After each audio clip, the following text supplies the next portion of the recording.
This is a special episode today. It's not in the live stream. We're just going to drop it in. But I'm here with my regular co-host, Marcus Crawford. We have a special show for you today. We were able to get a hold of BlueSkyver, who is better known as the first person in North America to have received the Zino 2, and he has plenty of videos up. I'm sure we know a lot of our subscribers have been watching his videos, and he's been doing a great job in testing it out and answering a lot of questions. So, we're going to, spend a little bit of time here getting to know him and maybe asking some questions and so on that can help people. Because I know a lot of people are just starting to get their Zino 2 now, and a lot of people will be getting it later on in the month. So, Marcus, what are your thoughts on this special episode?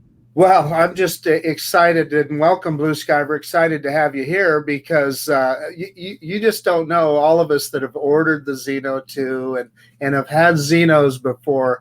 When we saw your video, it was just like, wow, there's the real thing, So we're really happy to that you've come on the show.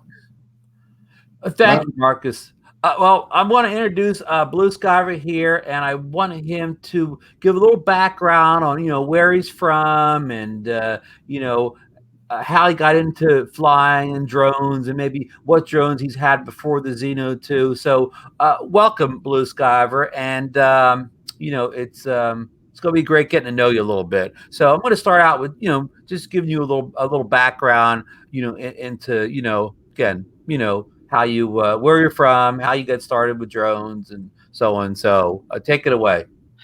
Thank you very much, Ron and Marcus, to talk with you today and with all your listeners. It has been really an honor for me to be the first person in North America to receive the Zino 2. I didn't know, I didn't expect it, and it happened. But before I talk about the Zino, maybe I'll talk about my background. So basically, originally I was born in Greece. I was raised in Athens until 18 years old. And then I went for university studies in another country called Belgium, and where I studied electrical engineering and specialized in telecom. And then I did a business degree. So during that, I had the opportunity to share my CV with other students from all over the world, and there was an exchange. And then I wanted to come to the US or to Canada for a couple of months just to have an opportunity to work in the industry for the first time. And then I ended up in Montreal, in Canada, and worked for a company called CAE, which is the biggest aviation simulator company for civil as well as military and even power stations. They do a lot of simulation stuff. And so I worked for them for for 2 years about, and then I met with Northern Telecom, and I was hired by them, and then spent most of my working life with them. Tens of years, and basically it was great.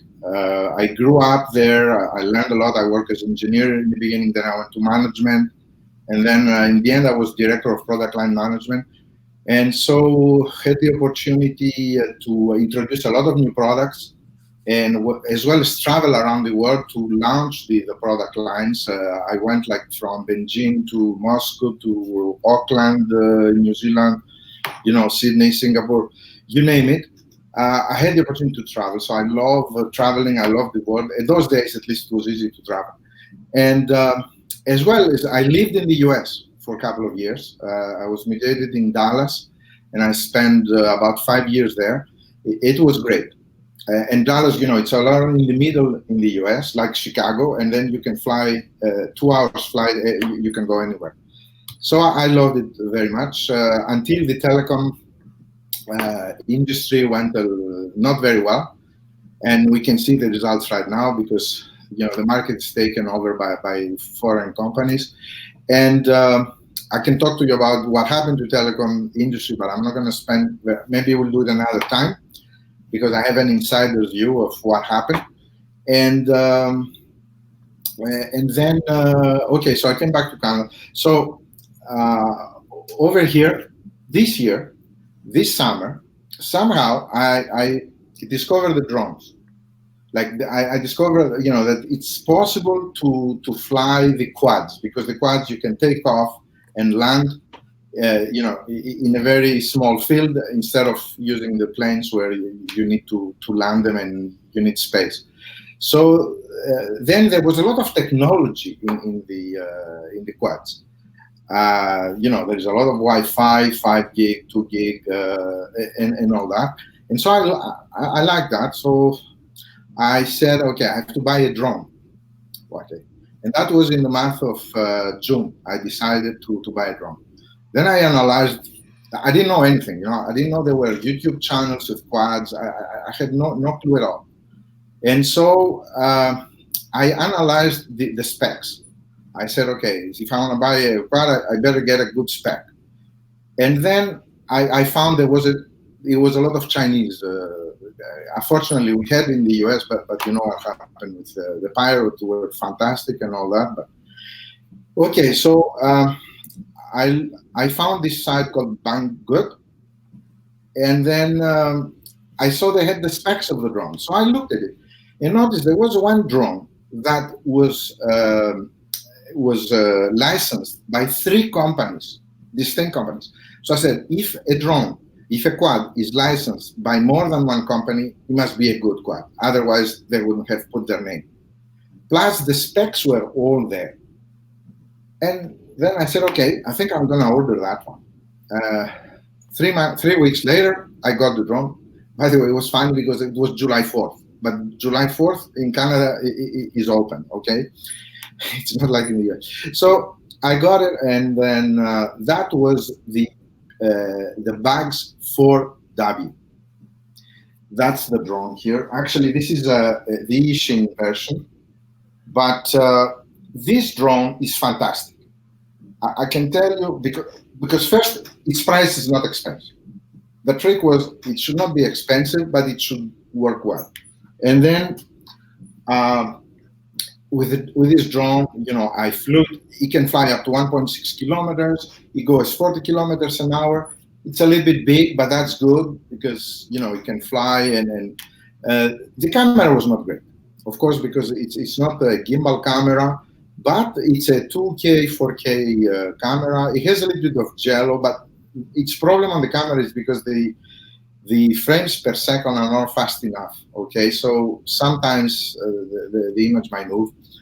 And I flew it quite a while, and then I said, okay, but then how can I get better, better image? And then I said, maybe I should add an external camera. But then how can I attach to it? And because this is not a very popular drone, okay, because it's not so expensive, there would not be any landing gear available.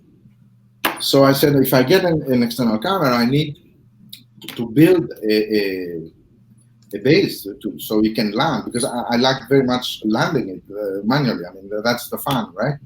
Not I'll get it on my hand. So then I built I bought like barbecue sticks, 3.5 millimeter diameter barbecue stick from the dollar store, plus a glue gun. I put it together. It works.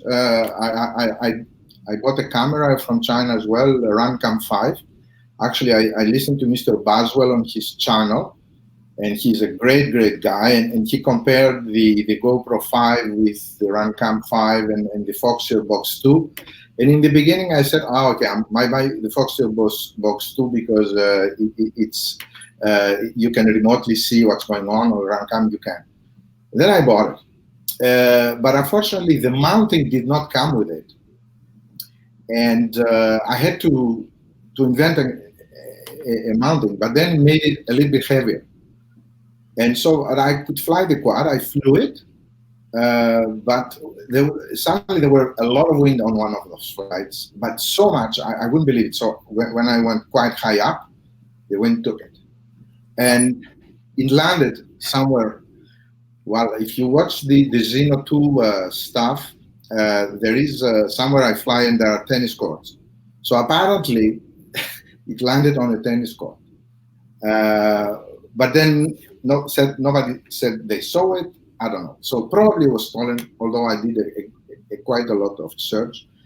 I couldn't do anything. So anyway, for a while I didn't have a drone. I reordered another B4W, but this time it was an Ishin EX3 because the price is better, although it's exactly the same quad, and I could reuse the batteries. That's the trick, okay, using the batteries.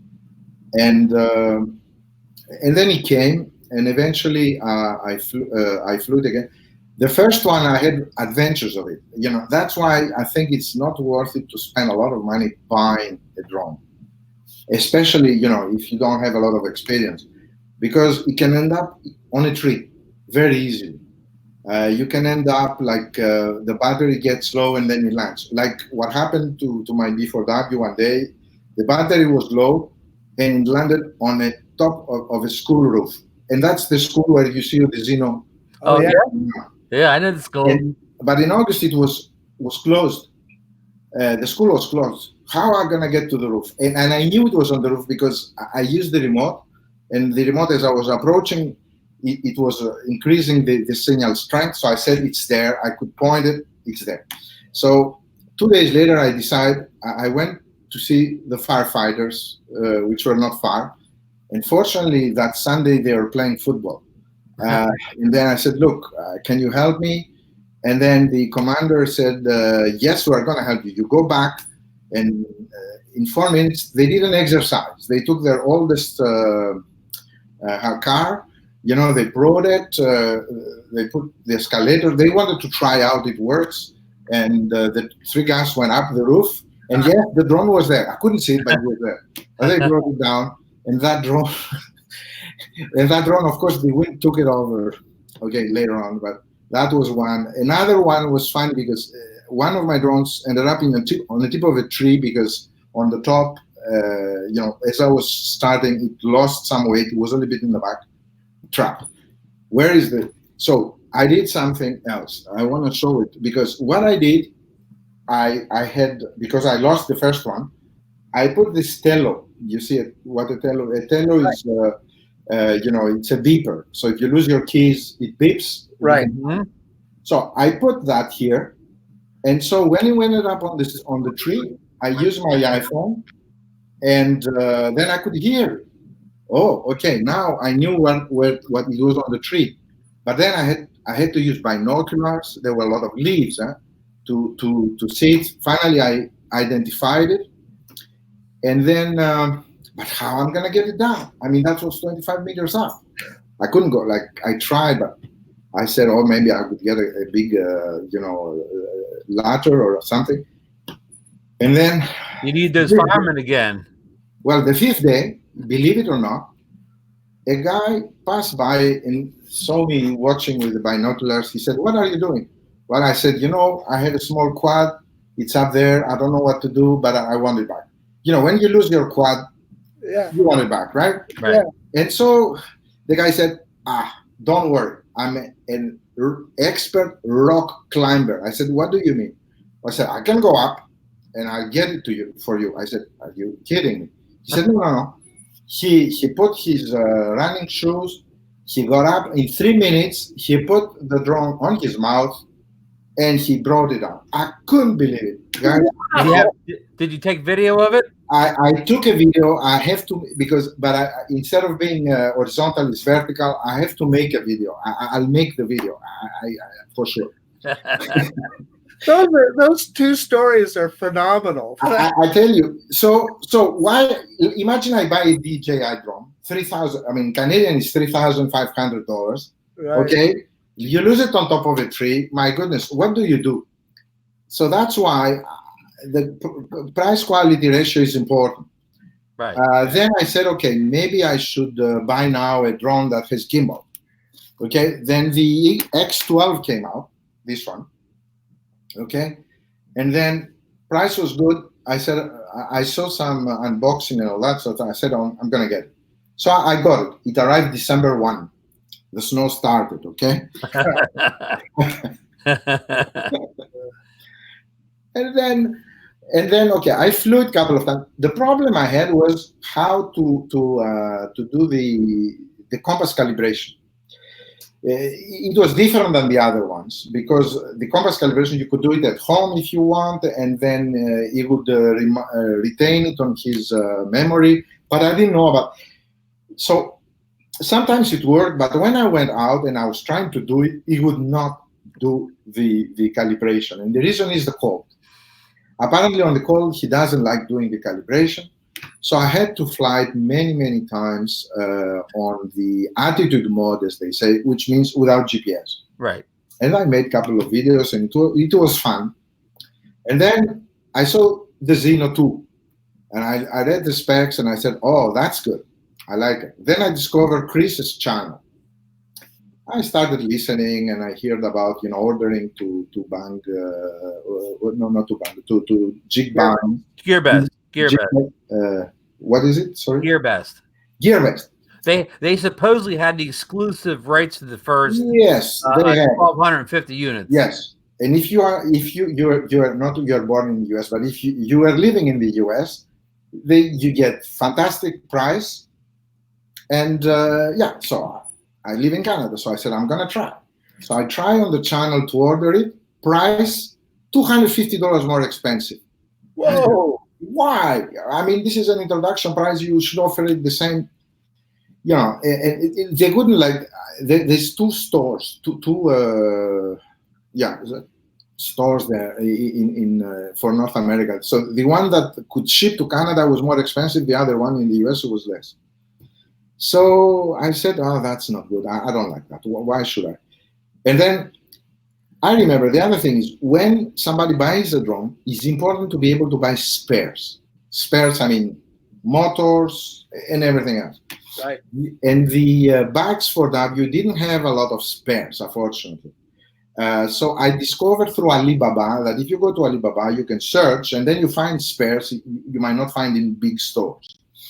And that's how. And I had bought some from my EX3. So that's how I learned there is a site called Alibaba. So on the Zino 2, I said, okay, I might check in Alibaba. And in Alibaba, I found a hobby shop in Hong Kong. And the hobby shop said, we can get you the drone by January 15. I said, okay, well, I ordered. I ordered it December 24, just before Christmas. And of course, Chris was saying, you don't order it. I wrote to Chris, and Chris said, you are dreaming in blue. It's impossible to order it anywhere else. I said, okay, well, I ordered it. So that's it. And those guys, I said, please, can you send? I started like not believing that I'm going to get it because I hear all the noises about everybody else. And so I wrote to those guys and I said, please, can you send me the manual on PDF? Because I said, maybe those guys are sending me a Zino Pro. The price was very good. Like it was a little bit more expensive than GearBest, like maybe $50, $60 US more. But at least, it was that price and it included the shipping and everything. Mm-hmm. Yes, they sent me the manual on PDF. Oh, I said, so that's serious. That's good. But then I was trying to track. The number was a Chinese tracking number. Wouldn't track anywhere. So I wrote to those guys, and then they laughed at me, wrote in, okay, like this drone, so that you might get it in March now. Oh, I said, my goodness, what's going to happen? 3 days later, suddenly I'm getting a DHL SMS. There is a package for you. It's landing in Cincinnati. I said, okay, interesting. And you're going to have to pay customs for it. Okay. So I called DHL. I pay the customs very quickly because I know it can delay stuff. And it was not very much. 38, like about 28 US dollars. 28 US dollars. Try to understand. Yeah, very affordable. Yeah, but why not more? I don't understand how they do that. But it's okay. And then we'll get it to you tomorrow. I said, what is it? And then they tell me, yeah, it says it's how heavy it is. It's 2 kilos, and it's a toy, a remote toy flying toy. I said, oh, I said, that must be the Zino 2. And it arrived June 15 in the afternoon. DHL rings the bell, and here the guy brings me the drone. Oh, that's a great story. And I didn't know, like, okay, I was the first. Huh? I said, okay, I get it, but somebody else must have got it too. And then I said, what I'm going to do, because weather, started getting really cold. Although in December we had a lot of days we could see the grass, and I flew the EX3, and you might see it on my channel. And then January 1 I flew it again. But January 15 it started getting a little bit cold, so I said I'm gonna try the next day to fly. I never flew the Zino before. But the EX3 drone is quite heavy. It's like 650 grams. So that prepared me a lot for flying, a bigger bird. And if you put the camera, it's about 750 grams. So the other one is 950. It's not much different. And effectively, it was like, felt to me like almost the same. And then I took off, and you saw that day was very cold. Yeah. It was windy. You might not even see it, when I record, but it's quite a thing, like being out there. It's cold. I mean, I'm not saying the brain freezes, but trying to check all the features and everything else, and I don't see well the screen, and then time goes and the battery, depletes. Yeah. So that's why you see me trying, but I cannot try everything right now. Okay? Right. So anyway. But by trying the X12 and the EX3, I learned how to fly on cold weather. And I fly from my car, warming what I do is warm the battery first, then I warm the inside where the battery goes, I warm the motor, I warm the motor LP, and warm the gimbal. And then I put the battery on, I warm the controller, I switch it on in the car. Then I try. It asks me to do always the calibration. I know it's not good, but I do it, so it stops asking me. Hey, I'm going to cut you off for a second. Yeah. I just want to ask you a question about the calibration.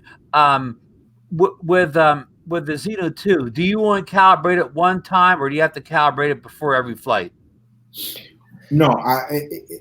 Okay, good question. It asks you to do it. If he wants to do it, it asks you to do it. But usually I do it, it asks me to do it on every flight.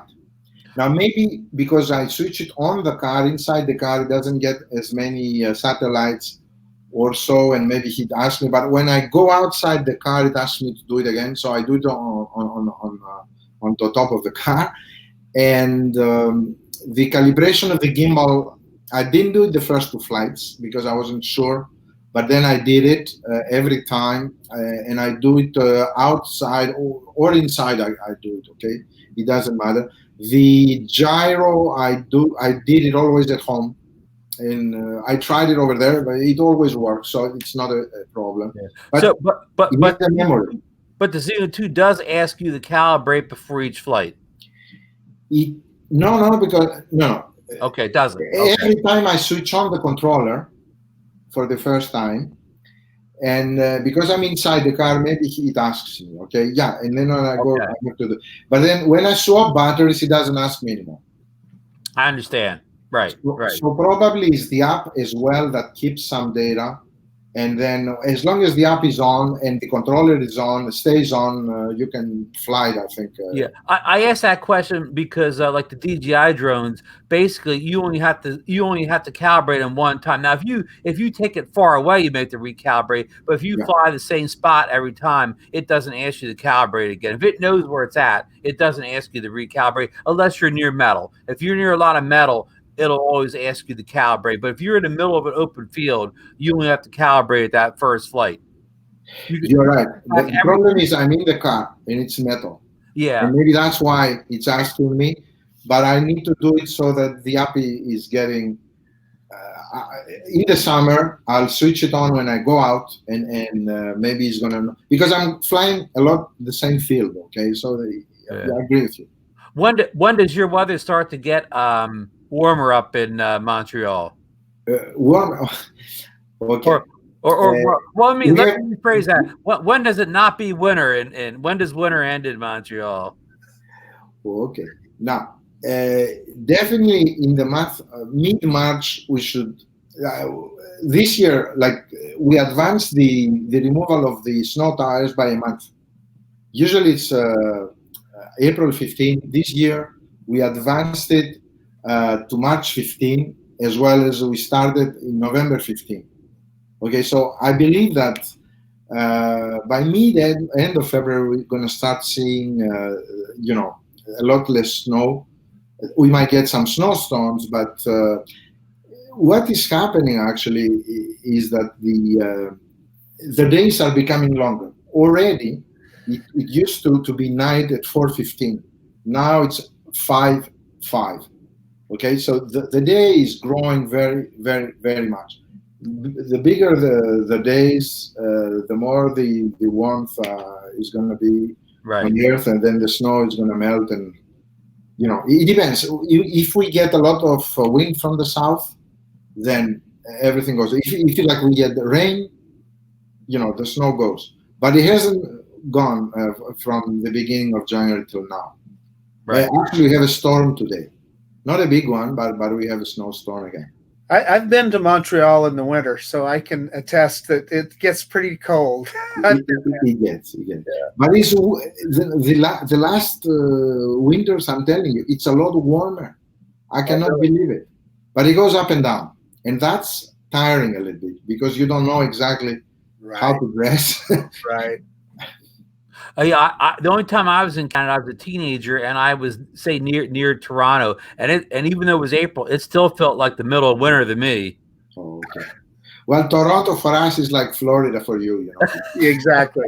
Yeah. Ottawa is worse, and Quebec City, but right. Well, yeah. I mean, we're getting to the point where it'll be interesting to see how much better the Zino 2 performs for you once the weather starts to get milder, whether you'll get better flight times, and the gimbal will work better. But I think since you've done the firmware update for the gimbal, your horizon issue has got much better. I mean, correct me if I'm wrong, in your earlier videos, whenever you would yaw it would really throw that horizon issue off, where now in your most recent videos, when you yaw, the horizon stays a lot better than it used to. Would you agree with that? Absolutely, Ron. I agree with you. Especially, if you fly for a long time without going indoors, like I did in the last two videos, where I went beyond half an hour. In the beginning, you see it's totally flat. Like it was so flat, like I did a yaw in the end of the orbit mode manually, and you see it like turning around like it was on a tripod. That's amazing. Yeah, yeah. And then the fun of all is on the second video, the last one, when I said, okay, maybe let's put another camera underneath. I didn't know what to do, but basically it proved that the gimbal works very hard to keep it very flat. Yeah. Because the other camera, you can see it going like that. I told Marcus, the other camera, when you turned it, it almost looked like it was like almost going completely sideways or whatever. Yeah. Turns where the Zino 2 camera, it didn't even know you were turning. Exactly. And then there was another phenomenon I couldn't understand. Is when you turn, you have to be like that, right? Like when you turn like this. Well, the other camera was showing the opposite. So I wonder when you do the picture-in-picture if it inverses something, because it's strange. Possibly, yeah. It should turn. When I turn right, it should turn like this. Yeah, I understand. Yeah. Very strange. But anyway, it's amazing how much it compensates, which means that when it's not frozen. Okay, I think when it's -3, it will not frown. When it's below -5, it starts froze about 7 minutes after you fly. Now, the other thing I have to tell you is I believe the H22 chip, which is great for the imaging, if it is, and I haven't opened it like Chris has opened it yet, okay, because there's no reason to open it, so I'm not going to open it.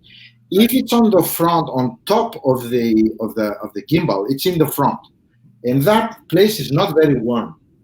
So it means the H22 must get really cold, like if it's not inside where the fan is and everything else. So maybe the image is getting a little bit darker and so on. Once you're below -6 to -8, whereas on the flights where the last 2, 3, 5 flights, whatever, you can see colors a lot better because the temperature was not like below -5, and then you can see great details, which means it's a very good camera. May I ask you a question on the camera settings? But when we're watching your videos, are you mostly on auto? You know, have you fiddled with any or readjusted any of the settings, or is it just on auto? I didn't adjust any settings because I said I wasn't sure how to do it, and then because I didn't have many flights, I didn't want to screw up the image. I left it on auto. I did. The only thing is I put it at 4K 30 and 4K 60 2 times, but I leave it at 4K 30 because otherwise the footage becomes too long and processing. Now, what I did is I did not process the image at all on my iMovie, except in one where I said it about it. But all the other ones are exactly as downloaded from the SD card, right off the card. Although it's converting it to 1080 60 frames per second, right? The colors stay the same. I don't adjust. Yeah, and I'm a bit of a photographer. I cut Mark, so I'm going to let him. I'm a bit of a photographer, and I can't give you much advice on changing settings in the snow because it's such a, with that white and gray background, it's not a whole lot you could do anyways. I mean, maybe you could, but it would be hard to configure that to look any better. Anyways, I'll be real interested to see what your video looks like once you get a little more, you get less white in it. And so, but Marcus had a question to ask. So I'm going to go to him right now. Well, just while we were talking about temperature, I went online and looked up the specifications for the Zino 2, and I'm a little bit astounded. They're saying that it's good for -10 centigrade, which I don't know of any other drone that has a specification that low. Okay, I agree with you, but there is a thing that to say. -10, I believe it can go to -12. And -13, and even to fly, it flies, I'm telling you, like an eagle. Yeah. Now, the camera and the gimbal, you see, the problem is mechanical, and the motors are not as good as hard, let's say, as the motors of the drone, of the quad. So they might freeze a little bit. So on the gimbal side, and the H22 as well, it's the limit. But the drone itself is strong. It flies well. I flew it at sports mode, as you saw. It flies like so fast and so well, and it's very responsive in terms of turning and the yawing and going up and going down and going far as well. And the image is very good. Actually, it's only because I said I'm looking downwards. I should have kept it up, the controller, to be parallel to the drone. The line of sight is so important. How, as far as its flying capabilities, how do you compare it to the other 2 drones you own? The I'm gonna call it the Bugs 4, which I know you don't have. You have a different one now, a different brand. But the 2 other drones you have, and that other drone, the second drone he showed us, Marcus, is that a clone of the JJRC Aurora? It is. Yeah. It's an EX4, but it's like the X12 or the EX. It's exactly the same. Yeah. C-Fly Faith. Yeah, C-Fly. Yeah. That's like kind of. But how does the Zino 2 compare to those 2 drones as far as its flight capabilities? Now, it's better. Yeah, it's faster. It can go up to 72 kilometers an hour. And let me stop you for a second there. Now, wind resistance. When you fly the Zino 2, do you have any problems with the wind blowing it away from you? No. It does. No. it's very responsive, as I said, and no. Well, let me catch up. Another question: what is your typical winds up there? What when you go up to fly? What's the wind generally like in most of your flights? How hard is it blowing? Okay, the worst was okay. I didn't show you that flight. I'm gonna post it. It was like 24 kilometers average with 42 gust winds. Wow. That was so windy. It was a beautiful day. Like temperature was not very cold, but when I went to the field, I couldn't understand what's going on. The wind was so strong, but I flew it and I did the orbit mode, and it worked well. That's good to hear. It moves a little bit now. The EX3, I would say, I'm not sure. It's a little bit maybe stable because it's less heavy. Our Zino is a little bit more heavier, so sometimes when you are in idle, it might move a little bit if it's windy because it has an inertia. Okay, but once you get it going, it goes very, and then you land it. Now it's funny with the landing. All my landings in the beginning were manual, okay, and you notice how well it lands on the snow and everything.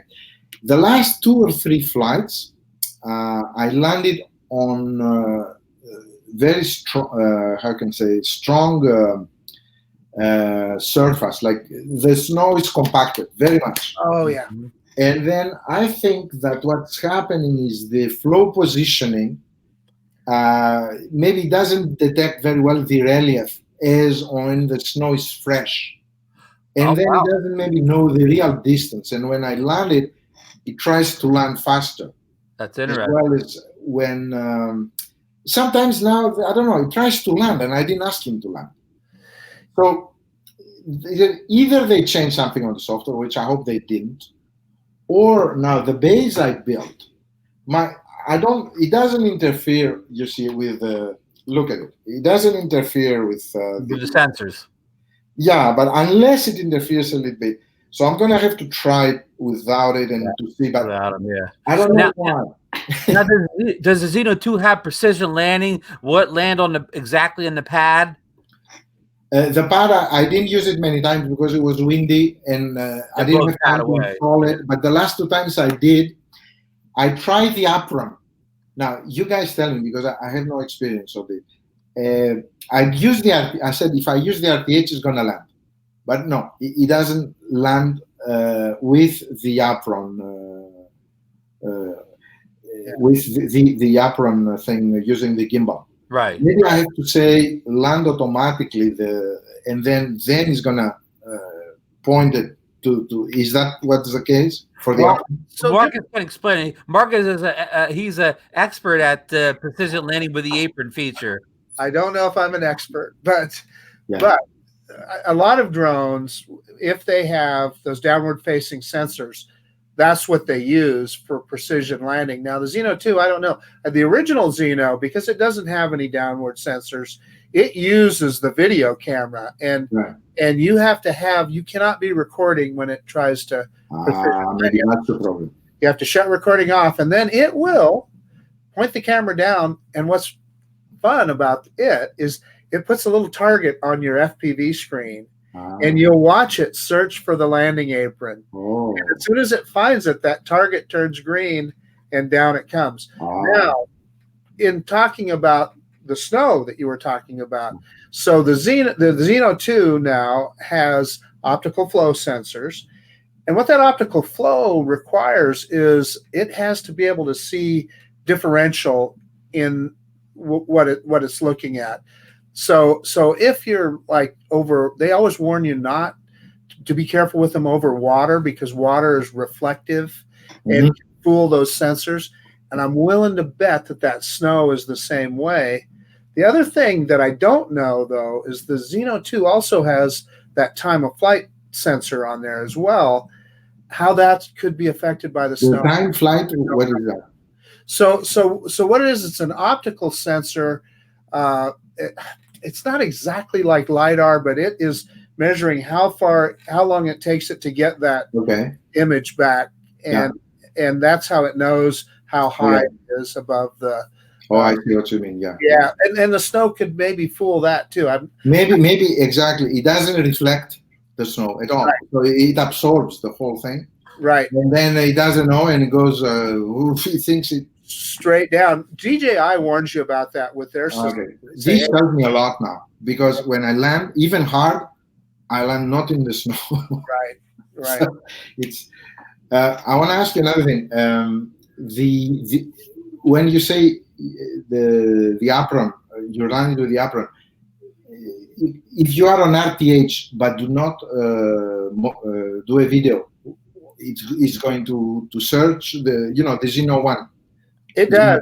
You want to stop the video before you start the precision landing process. Is that correct, Marcus? That is correct. And then you also have to select precision landing in the app. There is a checkbox there that you have to check and it say. It says apron here. Apron yes, apron no. Oh, that. And then I'm not sure which way I have to turn it. Like when it becomes white means it's on, or I always get confused too. Or it's black. So, so with all this, and it's cold, you can imagine. Those are the kind of things that you can figure out with experimentation. But like you said, if it's cold out, your fingers start to get and when the wind's blowing your apron away, it's nothing you can do. No, and then I saw, you put the sticks, but on the snow they don't stay. Yeah. Oh, that's the other thing. Yeah. You're really fighting the conditions. Exactly. Hey, I do want to ask you one question, and I got to explain this. A lot of other drones we fly, Wi-Fi based drones, when you fly them, we'll say a couple 100 meters away from you, the picture still is working, but it kind of gets fuzzy and it's not very clear. Like we have the Parrot and Nafi drone. It's a great little drone, but if you fly it, you say you get 500 meters away from you, you still have control of it, and you still can see the picture on your phone, but it kind of gets fuzzy and it doesn't look very clear. But I've noticed on your videos, and I think L3 Toys, who has the the Zino 2, and he's in Malaysia someplace, when it seems like you guys get a couple 100 meters away, the picture still stays clear. Do you see the same thing? You probably have the breakup. Yeah, absolutely. Probably the same problem I'm talking about. Probably the image gets real fuzzy as soon as you get a couple 100 meters away, correct? Yeah. The EX3 or the B4W, I get that, what you say. Okay, now the trick is the following. Usually the drones at 2.4 gig, they can go farther because the frequency is such, it doesn't attenuate very much. Okay, so for the controls you use 2.4, so you can go, well, I tell you, this guy, they spec it 1.2 kilometers to go away, and they say the image is 1.2, but that's not true, because if you look at C-Fly Faith, you can send it up to 2 kilometers. And there is a guy called Chad. I don't know if you know him. Chad flies in the Washington area. Oh yeah, Chad B. Yeah, he's a great. Yeah. And he tried it, and he went 1.7 kilometers in the beginning. I said, I cannot believe it. Yes, it is because the spec is 2. And then what he had this line of trees. So he flew it at 120 meters. He went at 1.7 kilometers of this. He could see even the image, okay, but then the trees, they block the line of sight, and you have to have 80% clearance in order that you get really the signal. He did the same thing on the X8. He flew it very far, but not as much as expect. Why? There was a bridge, was like a metallic bridge, which blocked the signals. He could have gone. Now, I saw that video. That was a good one. Yeah, the 5 giga. Being in the 5 giga is better if you have a good transmitter, because there is less interference than the 2.4, where everybody has their Wi-Fi's and all this. But the only thing is you need to have a real line of sight, which means you have to, once you start losing it, always go up, and then the image is going to come back and everything else. Okay. But of course, we cannot fly higher than 120 meters. That's the right. Same thing here in the U.S. Yep. Exactly. So, but I'm gonna fly it. You see, I went to the river for the first time. I'm gonna fly it all the way on the other side, but in the spring or the summer, not now. By the way, that was one of my favorite videos of yours when you were out at the river. I really enjoyed that one.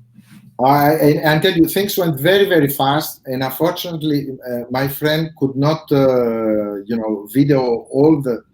Like he was videoing, but he had stopped it on the landing, so we didn't get the whole thing. It was very windy. The landing was amazing because it was getting lateral wind, and I had to land it on a small, but it landed so well, so well. So it's amazing. I love this drone. Yeah, I'm glad to hear that. I'm going to say, Marcus, just from what we've talked here, the Zino definitely passed the wind test. It won't get blown away. Yeah, now, the Zino 1 is decent in the wind, but it's not outstanding like what this one sounds. This one is heavier. So because it's heavier, the wind cannot play as much with it. And then, of course, the motors might be stronger, so that's as well very good. You asked me a question wrong before. How the three drones compare? The X12, the EX3, and the okay. Now I would say this one, the EX3 and the Zino 2 are comparable. Now this one has different flight characteristics. I'm very well surprised how well it flies. It's not as heavy, it's around 450 grams. The other is 650 and 950, okay? It doesn't fly as fast, maximum 36 kilometers an hour though, okay? And the thing is, it has cinematic features included when you fly it, because you cannot yaw it very fast. It would resist yawing because, otherwise the gimbal is not gonna follow. So it has different way of flying, but I like it very much as well. It makes a very good image. And if I had between the DJI Mavic Air Mini and this is half the price. I mean, okay, the DJI is great, 249 grams, it's amazing. But anyway, I mean, this is half the price, and it can do as much as well. Hopefully, the calibration is gonna work when it's warm weather. You're gonna find one day I was so pissed off with this calibration. I said maybe I have a problem with the gyro or the. So I went to the GearBest site and I ordered the GPS as well as the gyro modules. They don't cost very much. It's $9 whatever. So I got them in. So I said, I opened it. It's funny how it is. To open it is not so easy. You open it from here and there. You remove the flaps, then you remove the screws, and then there's another screw in the. And then inside you have to once you remove this, you have to remove this tape here, and then once you remove, there's 3 screws. Okay, you open it. Then when I remove the cover, and then there is a connector.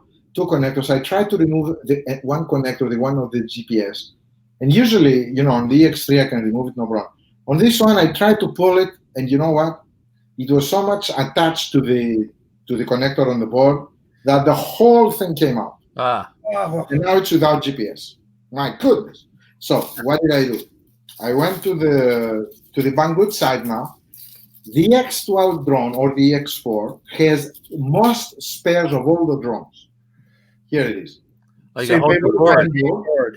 Okay, so now it has the connector here, and I'm going to, the connector is attached, so I'm going to replace the main board. Hopefully it's gonna work. Wow. Okay. So, but just it'll be interesting come spring when you could do a video where you could compare the X4 there to the Zino 2. How they perform and. How I tell you, if you go to my channel, there is a playlist for each drone. You can go to the EX4 drone, and sometimes I put it on the information on the Zino 12.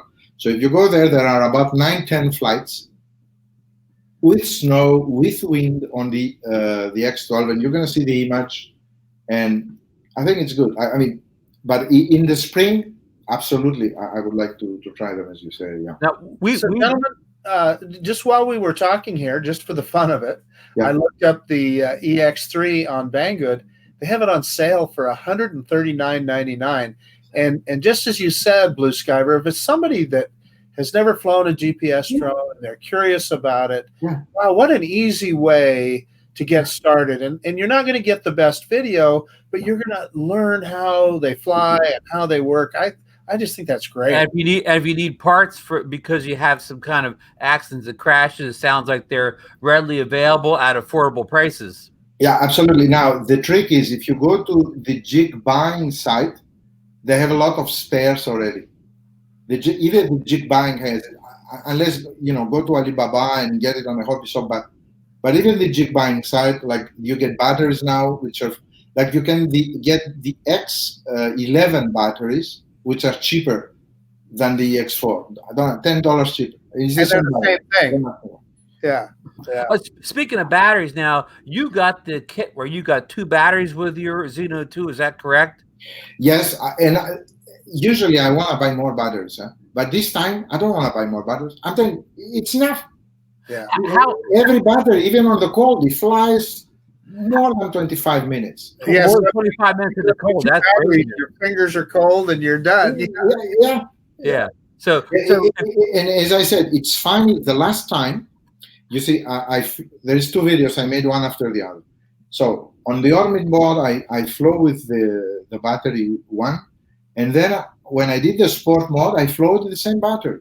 It flew a lot, but then it says battery depleting. It says 40%. I said 40% is not enough. That is not a lot. That's the first time it does that to me, because I had flown it down to 20. You can see on other flights, where I had the screenshot on the park, and that's fine. And I landed at 18 or 16%, right? Or 11 when I ran. No problem.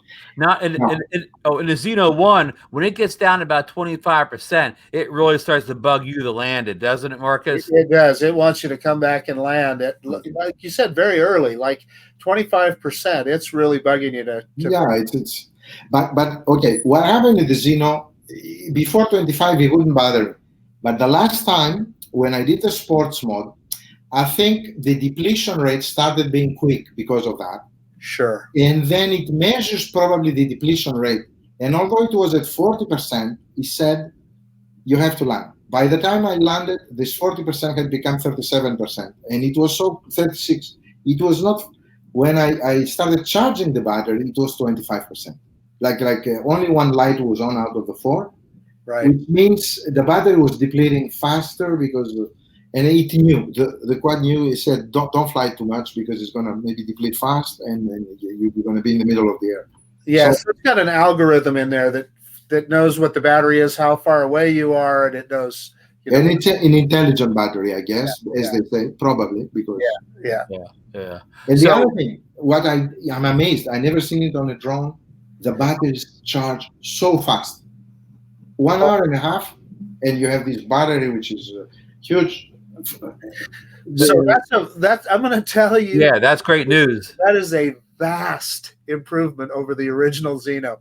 This is no joke. The original Zino, if you use if you don't just have a separate hobby charger, if you use the charger that came with the drone, 4 hours to charge a battery. Okay. Well, this is what I get on the X3. So that's why I have 3 batteries. Yeah. On this one, it charges so fast. So I said, and then the controller now.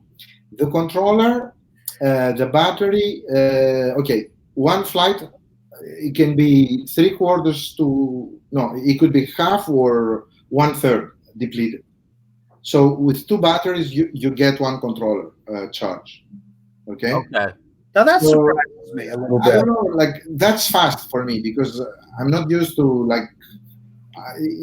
to have batteries to like the X12 controller. I can fly 10 times. Yeah, that's kind of interesting. Well, remember, Marcus, that LCD display on the Zino 2 controller is probably eating extra juice. We're used to on the Zino 1 did not have that screen, and the Zino 1 controller lasted, for many flights. But I bet you that LCD panel is eating some of that battery life up. Yeah. Yeah, it's that. And the other thing, what is happening is the Lias 2. the new, transmission system, Yes. it transmits up to 8 kilometers. Okay, so normally in engineering, what we do, we use an automatic level control, ALC as we call it. So it knows how far it is, and it would not transmit more than it needs. Okay, like the cellular phones have the same. So then they don't create interference between them as well. So, and it saves a lot of battery life. But I don't know in the Zino if the level control is very fast or it's not there. So maybe it transmits very high power, and then of course it depletes. Okay. Yeah. But, okay. Of course, if it lasts for 2 batteries, that's enough. Yeah, I was going to say that's perfect. If you know, as long as it can get the 2 batteries through, that's perfect, because like you said, I'm probably not going to buy more than 2 batteries because I'm not going to fly more than 50 minutes in a row anyways. So Ron and I have this conversation all the time, BlueSkyver. We have enough drones, and just like it appears that you do as well, I don't need a bunch of batteries because I've always got another drone I can go. Yeah. No, I agree. The only thing is, if you need a battery, you better have it because it takes a month. Oh yeah, that's true. Very true. Yeah. The other, I tell you another story. I never said it on anybody, but the first time I flew it, I went out. I said, what I'm going to do? Okay. I brought the apron. I put on the apron. Unfortunately, a lot of snow went to the apron. I didn't know what to do. Anyway, I put the drone. I tried to switch the controller. I said, what the hell is going on? I said, maybe it's empty. It cannot be empty. Okay. I take the drone, walk back to the car, go inside the car, put the one, switch the controller. It works. Oh, I said, that's good. Okay, maybe I didn't press the button. I go out, switch, everything was switched off. Try to switch it on, the controller, no. Oh my goodness. I said, I'm never going to make the flight today. I'm not going to make my video, whatever. I went back to the car. Then I said, okay, I advanced the car a little bit. I stopped. Then I said, I'm going to switch it on the car, like the drone on the car. And it switched on. And then I said, I'm going to go out. And I went out and everything stayed on. And then I went and flew it out and for the first time. And it worked. Oh, you should have seen.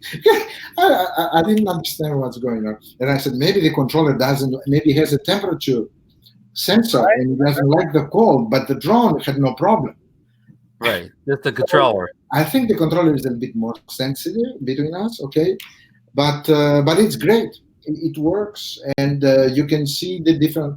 Now, the I would say the lighting or it's not great. So I don't know if there is a lot of light from the sun, how easily it's going to be able to see the. I don't know that yet. Yeah. We dark now, but that's always somewhat to be expected. Yeah. Right. We'll see, but it's good to have it. It's good to have it. So I have a question about that controller. So, I've got a DJI a Mavic 2, and it has all that information on the controller. But what I find is I never look at it because I'm looking at my FPV, my mobile device. Yeah. And very seldom do I ever look at that. So I'm just curious your experience with the Zino 2. How often are you actually looking at that little screen? Well, I started looking into when I want to change speeds because I thought I can only look at it there. But then I found out I could look it on the iPhone screen. So that's okay. Now, the thing is that if your phone goes off, or somebody calls you, or whatever, you still have the other screen, you can look at it. And apparently you can fly it, even if your phone is off or something didn't work. But then you cannot change the parameters because the screen is not there. Like you can change all the parameters, you can change with the buttons, but... Right. But they're not there, so you can't do it, obviously. Yeah, so that's a good answer. I can tell you this, though, with regard to the original Zino. So when that first came out, there were a lot of people that had all these kind of issues with flyaways and stuff. I didn't have those kind of problems. So I decided I'm going to prove how robust this little drone is. So I went out to a local lake out here. I flew it out over the lake. I just pulled the connector off my phone off of the controller. Sure enough, here comes the Zino, and I had my landing pads in, and it just comes down and lands, you know. So then I did it again, and I said, okay, here I'm going to try this again. So I got it out there over the lake. I turned off the controller, just shut it off. Here comes the Zino right back, and it comes down and lands. And then I did the same thing. I turned off the phone, right? Just shut it off. And same thing, here it comes back and lands. So they build a lot of fail safes into these things. The only thing that could bite you there is if there's a tree or something like that. Way, you know. And so I would set that return to home really high up there to avoid that. But anyway, the point I guess that I'm trying to make is that they are way more. There's a lot more fail safes in there than what you might believe, or what you would think compared to hearing some people talk about their drones. Right. Marcus, we got to ask the most important question about the controller before we move off the controller. And you know what I'm going to say, Marcus. I'm afraid, yeah. Does the sport mode button work on the Zino 2 controller? If you hit that button, it says sport mode. Does it actually make it go faster? Oh, yeah. Look, I mean, it's adjustable, the speed, okay? I think, okay. Cinematic mode, it's 1 meters per second. I almost never used it, okay? But it's there. Right. When you do the orbit mode, I find it goes very slow. So you can increase the speed. So, but what I do as well, I use the, not the throttle, the other one, the one on the right. Right. And I press it this way or this way, and it would, you know, turn faster a little bit.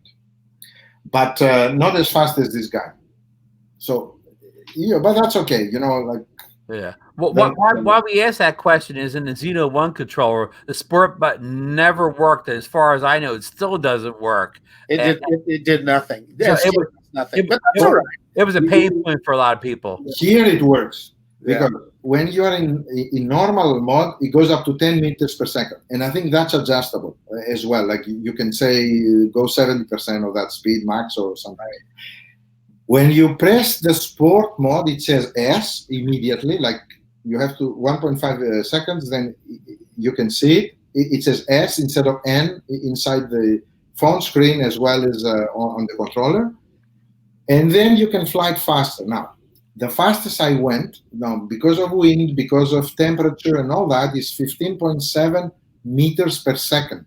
Yeah, that's it would go 10 on the other one. So it would easily go beyond 10, 12. Yeah, 15 meters per second. That's about what, 32 miles? It's 54 kilometers an hour, 56 kilometers an hour, the 0.7. And it can go up to 72. Now, because the base has some resistance, I'm sure, and because the temperature as well, you know, maybe it needs normal temperature. This was very cold. Then, you know, it didn't go to that speed, but it goes faster. I mean, you can see it flies like that. The folks at L3 Toys at the Malaysia guy flies it. He has just posted a video, I think just today. He had it up just a hair over 19 meters per second. And I did the calculation. That's about 43 miles an hour. So he's flying almost like a Mavic 2 level. Now, that is very similar in speed to the Mavic 2 and the FIMI X8 SE. Okay. Yeah. Which is great. That's flies very, very fast. I could see like there is a difference between when I put on sport mode, it goes double than this, almost, you know. So, right. The X3 drone, just a second, I want to say something. It has a fantastic controller. It's exactly like the Mavic 2. Like the screen here, it's an OLED screen. It has, you know, for the price, and then you can mount the phone over here. These antennas don't work. It doesn't matter. But any can fly. You can see tests. People checked it on the desert. 1.9 kilometers it went. Okay. So this is a great drone for $139 US. It's just phenomenal. Yeah. Right. And you mount an external camera, as I said, and it's almost like having a gimbal because it's very stable. Yeah. Let me ask you. I'm going to ask you a tough question. Yeah. Okay. I'm going to a two-part question. What do you like most about the Zino 2, and I don't want to say what do you like least about the Zino 2, but what would you like? You know, what do you like the best, and what would you like to see improve the most on the Zino 2 through like a future firmware upgrade? There is so much. Okay, what I like about Zino, and that's why I decided to buy one. I like the fact that they built on experience. They evolved the software, and whatever good you have seen on Zino and on Zino Pro, it's even better improved on Zino 2. And then this is refined. I love very much the fact that you have the how you call it, the log, the flight log. I never seen that on a drone before, and I put it, and then you can see the whole flight simulated on a map. That is superb. I didn't even know it had that. Huh? I didn't even know it had that. Thanks for. Well, I'm telling you, every flight I do, it has all registered. I said, my goodness, this is amazing. It's like a DJI drone. They all have that feature. The DJI has it, yeah? Yeah. Okay, good. Well, so that's why I'm saying Zino did something excellent because now there's competition. So I like the fact that, okay, DJI has excellent drones, all the good for them, but they have 75% of the market, and there is not much competition. Now, because Zino came out with this, now they compete with all their gamma of drones. Then, of course, in the US, Scadio 2 came out. Okay, fantastic. And the EVO, I'm not sure if it's totally US or it's half and half. Yeah, I competition in Scadio 2 and EVO and the Zino are putting. So DJI have a lot of features, but they don't get them out because nobody's competing. Now they're gonna have to. They're going to have some competition, no doubt about it. There is improvement that they have to bring because otherwise, they can't compete on the price anymore.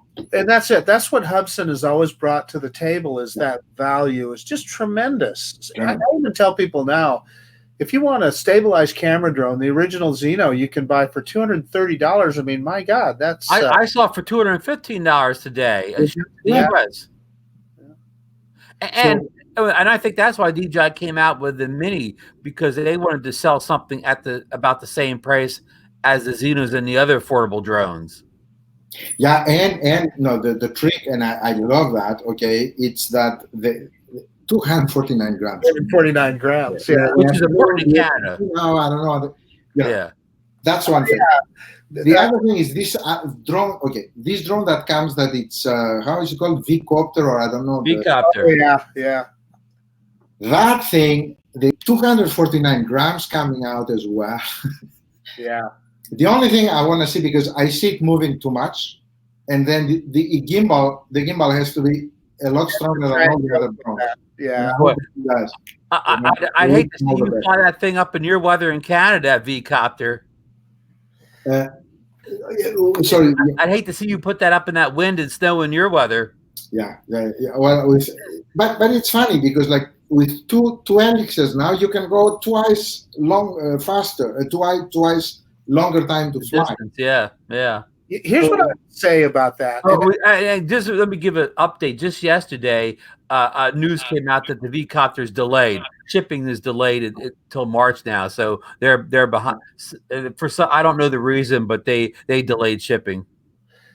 They're going to have to adjust. These two things that I see it moving too much now. Somehow, it moves always like that. It's like a bird and the other drones are not doing that. Okay, so I don't know about the gimbal. That's one thing. Marcus actually held the V-copter at CES in Las Vegas. Oh, yeah. So I went to the Consumer Electronics Show in Las Vegas early in January, and I went to the V-copter booth and got to look at it. But they did not. Most of the other manufacturers, they would have a cage where they could fly their drones. The V-copter did not. They did not have a flyable version of it there, but you could pick it up and look at it. My concern is this: if that two-motor solution was really, really viable, somebody like DJI likely would have taken advantage of it already. So I hope they're successful with it, but like you, I kind of have concerns, and we'll just have to see, won't we? And Marcus, weren't you concerned with the quality of the remote controller on the V-Copter? That's the other thing. So the V-Copter controller, I picked it up and played with it a little bit, and it felt toy grade. It felt like my original Zino controller. The original Zino controller feels like a toy, and that's how the V-Copter controller felt too. But who knows? That I guess that it could fly fine. We'll just have to see. But they did have the smaller one, the 249 gram version. So, Did you see it like turning the helices that one?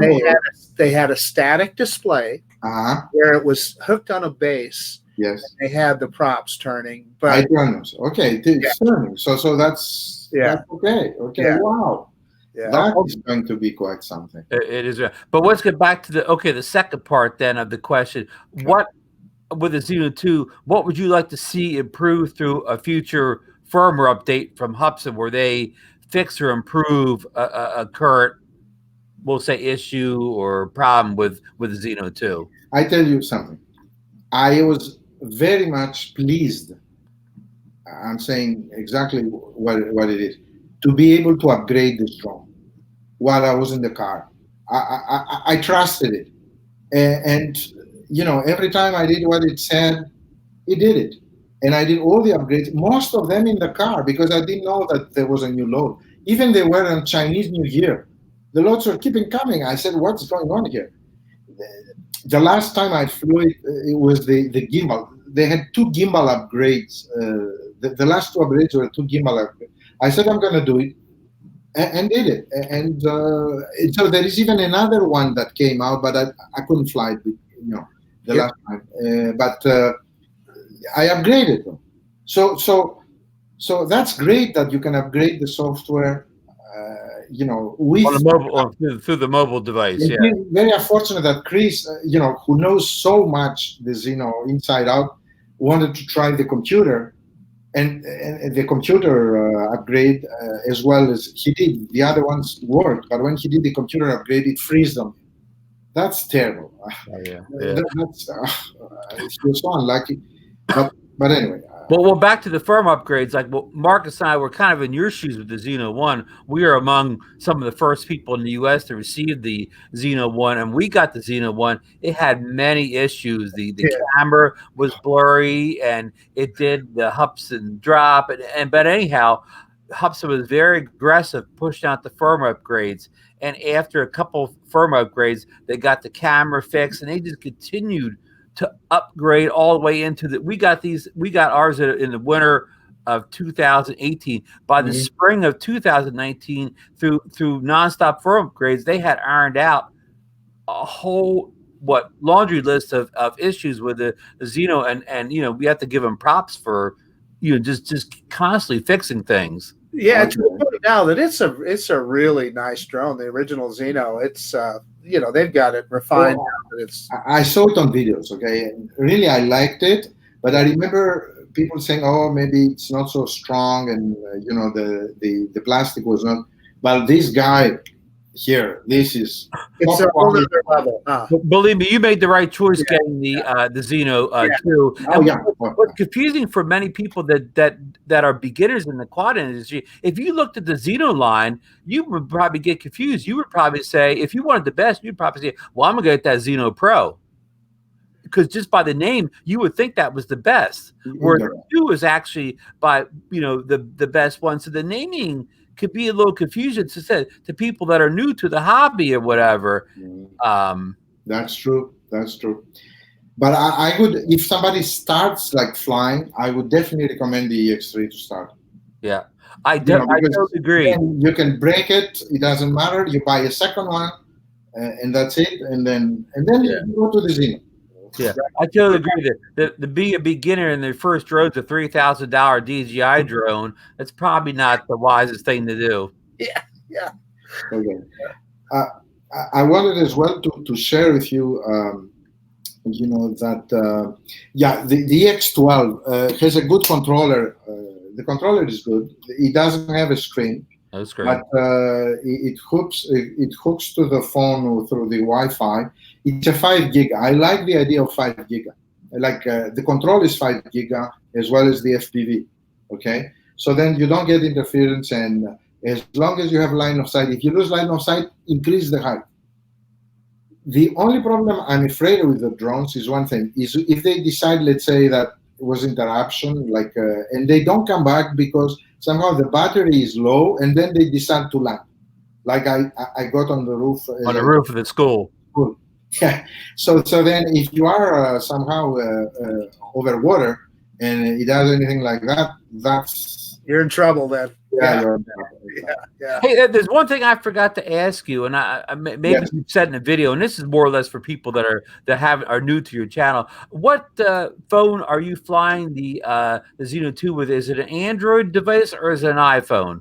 No, it's an iPhone, and they have on the iPhone, they like the first release of the software was on iPhone, and then 10 days later they released the Android. I do have an Android tablet, and I downloaded, and it works as well. I have a Galaxy Tab 2, Samsung, and but I'm using my iPhone. Which iPhone do you have? The iPhone X. Okay. So you're talking very well on it. Yeah, exactly. Fans right here. The Pro, the 11. Yeah. Okay. Yeah. I had the 10 before I had the 11. 10's a great phone, so more than capable of flying probably any drone out there. I want to ask you guys one question because you are so experienced. One person wrote me to try. They said the drone mode. Drone. What it means, drone? So that is a pull away shot. So if you are standing there and the camera is facing you, yeah, the drone goes backwards and up away from you. Okay. You get smaller so that's called a drone. And he may be able to draw the box over himself so it keeps him in focus. Okay. I guarantee you that there is there hopefully on the Zino 2. I haven't looked at the I think it's there. It's there. Yeah. And they may not call it the drone. No, exactly. They don't. Yeah, so I didn't know what he meant. Now, the only thing, the warning is because the Zino 2 doesn't have the obstacle avoidance sensors, when you pull from the shot, you just make sure there's nothing behind you. Like you, but I mean, you can go in front of a building, but you make sure there's no building the way it's pulling away back from you. Make sure it's an open field. Like for you, go out down open field. And where they're completely open, that's where you have it fly backwards. Yeah. I'll ask you another 2 questions. Okay. One day I tried to fly the waypoint. Okay. Right. So I never tried waypoint on any drone before. So even to draw it, it took me time. But I found out, okay. So I drew it. And then it started going. I said I'll stop it, and I brought it back. That was a little bit strange because I could see on the map really like the perimeter of the park I am, and I drew it there. I couldn't understand why it went. Well, that's a good question. Now, the Zino 1 had waypoints, and they were pretty simple to set up, if I remember, Marcus. Yeah, it worked really good on the original Zino. I mean, there's just too many variables there to really know what happened, but. Yeah. It could be a setting. There could be another. Oh, yeah. And it was cold, and I couldn't see very well. I said, the other one I tried one day. I said, okay, I'll try the follow me mode. But then, it was looking at me, but I was not sure. Maybe it was too far. I have to bring it closer before. And then I wasn't sure. I was pressing the screen, my person on the screen. Right. So that the square comes out. It wouldn't come out. I couldn't understand why. There was cold, and I stopped. I didn't do it. But and it may not be with you. It may be something that needs a firmware update to get it working better. Okay. Or even in the cold, the capacitative discharge touch on the screen. But if you touch the screen, the square should come out, right? Yeah. I mean, it didn't come out at all. I'm just. I was using my gloves too. Yeah. Yeah, you may. Yeah, other experiments you can do in the warmer weather, right? Yeah. You'll have a lot of videos you can do coming up as the weather. You said by the middle of March you'll be much better off. Yeah, as far as weather. Yeah. Spring. We'll get April is gonna be fantastic. March, we'll see. And February we might get some grass eventually, but it might snow again. And always snow comes from the west. Okay.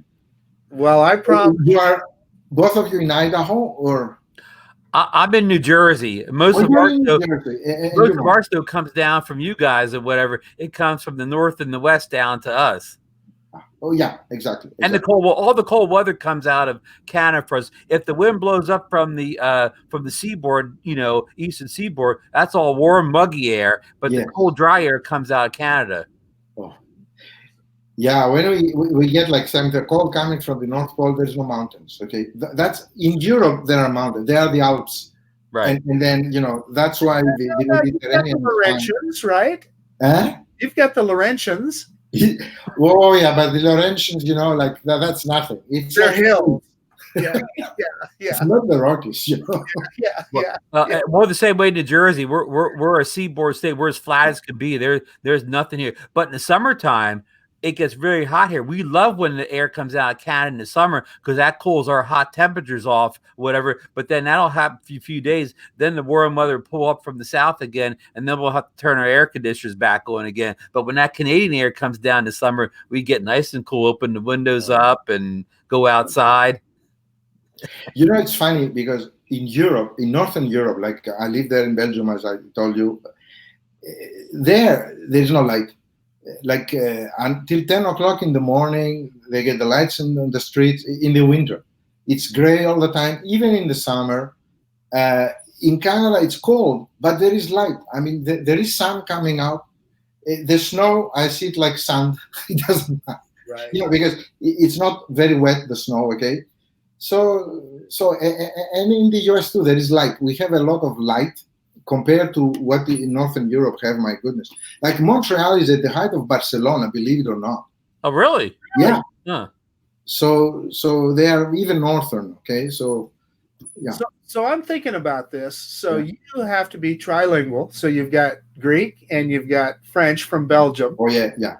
And then English, of course. Yes. That's awesome. I grew up, my mother, her family is from Spain, but she also has some family in France, and so she was trilingual, right? Spanish, French, English. I never picked up any of it. I speak English. It's sad. I shouldn't be admitting that in public, but yeah, it's sad. Well, speaking French really helps you in Montreal, correct? Oh, absolutely. Oh, yeah. I came to okay, let me tell you the trick. I came to North America. I wanted to come to US or Canada for a while because I wanted to train my English. Okay, I could read, but I was not speaking so well. So I came, I said, okay, maybe 6 months, and I stayed 2 years. Well, in the end, I stayed 40 years, and I love it. That's what it is. But, my wife, my second wife now, Josephine, she's from Mexico, but from European parents, and she speaks Spanish. Yeah, and so it's really fun. That is interesting. One thing I noticed about Montreal is, I mean, it is French. I kind of thought, well, French Canadian, there might be English subtitles or anything. Nope, it's all French. Yeah. Well, okay. They had to not speak French for quite long, so it went the other way. But now, actually, tell you something. Montreal is really bilingual. Right. Like one of the most bilingual. They speak English and French, and at school they learn it, and that's great. Yeah, of course. It opens a new world, like speaking a language. It's always a plus. In the US, there's a lot of Spanish too now, so which is good as well. Learning another language is good. Right. Where I live in New Jersey, there's only 2 languages spoken, Spanish and English. Okay, well. There's a lot of Spanish people here, so that's the 2 predominant languages, and nothing else is even in the conversation. You run into somebody speaking something else, they're a tourist on holiday. So we've got about John, we've gone about over an hour now, so we better wrap this up because nobody's going to watch it much longer than this. So, do you have any? If we didn't cover anything you want to talk about, that you want to bring up at the end, go ahead right now. I just want to tell folks too that in the notes for this show, I will put the link to BlueSkyver's YouTube channel. So if you're not already subscribed to him, click the link below, and it'll take you over to his site. Go over there, subscribe, watch a couple videos, ring the bell or whatever. If you're interested in Zino 2 at all, or the other drones he talked about, he's got plenty of content up there. And I'm sure if you have any questions or comments, you can leave them, down below in his videos, and he'll be sure to get back to you. But on that note, if anything we didn't cover that you want to bring up, or you just want to pick your final thoughts, go ahead. Very quickly, I want to say that if you subscribe to my channel and you write to me, I always respond to you. You're always going to have a response to your question. And please read the video notes. I always put things on the notes that I could not say, okay? Now, the other thing I would like to say, it's first about the quads. The way I see the quads is like in the Middle Ages. You remember people had falcons? They had their bird, the falcon. Well, our days, the quads represent the falcons of the Middle Ages, okay? That's one thing. I like that analogy. That's very Now, the other thing I would like to say is that we enter a new decade. 2020, it's a fantastic number. The previous number was 1010, right. And the other is going to be 3030. So this new decade, there is 4 things happening. One is the advent of the batteries, and then we have electric cars. There are going to be a lot of electric cars, okay, this decade. So that's going to change the way, we transport ourselves in this century. That's one thing. The second thing, the quads started being a reality, and now not only for flying for fun, but they're going to be quad taxis, and they're going to come quite quickly.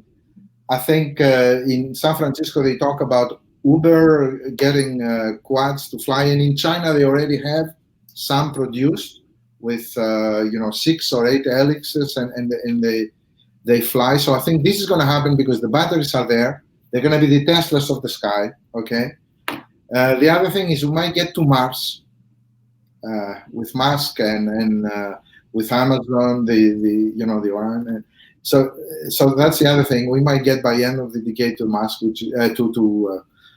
to Mars, which is gonna be great. So these are the things, and then the internet, because the internet started in the 90s, but right now it's happening, and all commerce goes through there. And now the malls, the shopping malls become like warehouses for the internet. It's going all that way, and because the commerce is more global, and they ship the products from everywhere. So these are. Being you were telecommunications, do you think the 5G will be a big thing going forward? The 5G is going to be a big thing. They have to install incredible amount of new cells because they are smaller. Small, yeah. I think I agree with the administration. I don't agree with many things, but I agree absolutely with that, what they say. I think maybe you should make another thing if you want on telecom. But need to protect somehow, because whoever on the 5G, imagine like you're on your car and you download the software and somebody doesn't like you, stops the software download, and then you are on. So we have to be very careful on how we deploy the networks, and I totally agree with that's a whole other show. Yeah, that conversation is a whole other show. Yeah. So. Well, Marcus, do you have any final, thoughts or questions for BlueSkyver? Yeah. So you brought up the Uber taxi. So when I was at CES, I spent some time. I actually got to go to CES because of my YouTube channel. I was able to get a press pass. So I actually got to go as a member of the press. And so I was able to attend some presentations on autonomous taxis. Oh. Flight, and got to see some of the mock-ups in person. And you're absolutely correct. People do not understand how fast that is coming and how it's going to revolutionize our everyday lives. Travel is going to be, if you want to go from a suburbs to a downtown area, you're going to be able to hop on one of those things and get there very quickly, as opposed to dealing with traffic and all that stuff. So I just wanted to throw that in there. It's very exciting. And it's going to be exciting. It's the 2020s are going to be an exciting decade. That's right. Well, absolutely, and thank you. I remember I looked already some of your says. I'm gonna go again to look at it more, Marcus. And then, yes, the Scadio features. Imagine, like, we have to have them on these taxis, because otherwise the FAA is gonna get crazy. I don't know how we're gonna regulate all this flying unless there is autonomous driving and the obstacle avoidance 360 degrees, because otherwise, how do you do it? Initially, they'll have a pilot on there. Oh, yeah, for sure. Yeah, they said just for they figure for the first part of it, and then they'll get beyond that. But most of all, I really want to thank you for coming on the show. This has been such a great conversation, and you really regaled us with some really fun stories of your drone experience. So thank you so much.